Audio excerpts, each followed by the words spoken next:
ಇದು herbal hair oil, ನಲ್ಲಿಕಾಯಿ, ಅಗಸೆ ಬೀಜ ಇವುಗಳೆಲ್ಲ ಹಾಕಿ ಹರ್ಬ್ ಜ್ಯೂಸ್ಗಳು ಹಾಕಿ ನಾನೇ ಮಾಡೋಂಥದ್ದು. ಹಾಗೆ ಇದು ಹರ್ಬಲ್ ಜ್ಯೂಸ್ ಕುಡಿದ್ರಲ್ಲ ಈಗ, ಅದರಲ್ಲಿ ಇದನ್ನ ಬಾಯ್ಲ್ ಮಾಡಿ ಕುಡಿಯೋ ಅಂಥದ್ದು. ಇದು ಹರ್ಬಲ್ ಟೀ ಪೌಡರ್ ಅಂತೇಳಿ. ಇದು ನಿಂಬೆಕಾಯಿ ಉಪ್ಪಿನಕಾಯಿ, ನಮ್ಮ ತೋಟದಲ್ಲೇ ಬೆಳೆಯುವಂಥದ್ದು. ಹೆರಳಿಕಾಯಿ, ಇದು ನಲ್ಲಿಕಾಯಿ ತೊಕ್ಕು ಇರುತ್ತೆ. ವೆರೈಟೀಸ್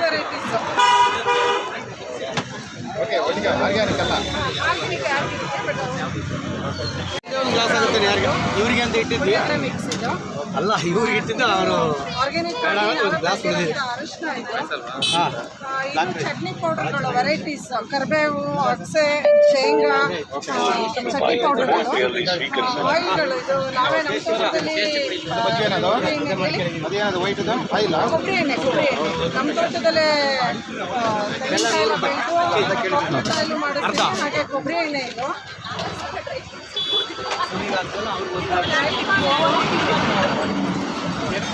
ಡ್ರೈ ಪಾನ್ ಇದು. ಇದನ್ನ ವಿಶೇಷವಾಗಿ ನಮ್ಮ ತೋಟದಲ್ಲೇ ವಿಳ್ಯದಲ್ಲೇ ಬೆಳೆದು ನಾನು ಇದನ್ನ ಡ್ರೈ ಪಾನ್ ಅಂತ ತಯಾರು ಮಾಡಿ ತೋಟದಲ್ಲಿ ವಿಳ್ಯದಲ್ಲೇ ಅಡಿಕೆ, ಸೋಂಪು, ಅಜ್ವಾನ ಇದನ್ನೆಲ್ಲ ಹಾಕಿ ಇದನ್ನ ಮಾರ್ಕೆಟಿಂಗ್ ಮಾಡ್ತಾ ಇದ್ದೀನಿ. ಇದು ಚೆನ್ನಾಗಿ ಡೈಜೆಷನ್ ಆಗುತ್ತೆ, ಜೊತೆಗೆ ಗ್ಯಾಸ್ಟ್ರಿಕ್ ಇಮ್ಮಿಡಿಯೇಟ್ ಕಡಿಮೆ ಆಗುತ್ತೆ. ಜನಗೆಲ್ಲ ತುಂಬ ಇಷ್ಟಪಟ್ಟು ಇದನ್ನ ತಗೊಂಡು ಹೋಗ್ತಾ ಇರ್ತಾರೆ. ನನ್ನ ಹೆಸರು ಗಿಡ್ಡೇಗೌಡ. ಮಾತಾಡಿ. ನಿಟ್ಟೂರು ಗ್ರಾಮದಲ್ಲಿ ಎಷ್ಟು ವರ್ಷದಿಂದ ಮಾಡ್ತಾ ಇದ್ದೀರಿ?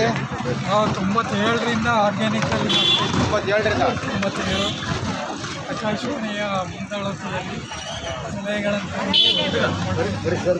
ನಮ್ಮದೇ ಒಂದು ಪರಿಸರ ಪ್ರಿಯ ಕೃಷಿಕರ ಸಂಘಟನೆ ಇದೆ.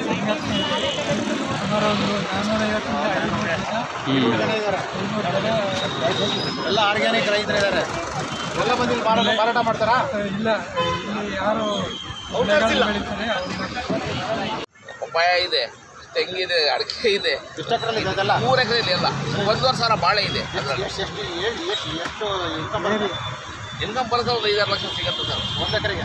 3 ಎಕರೆ 1 ಎಕರೆ 10 ಲಕ್ಷ ಮಾಡಬೇಕು. 10 ಲಕ್ಷ ಆಗುತ್ತೆ. ಒಂದು ವರ್ಷ ಹೋದರೆ ಆಗುತ್ತೆ. ಬಟ್ಟು 100 ಗಿಡ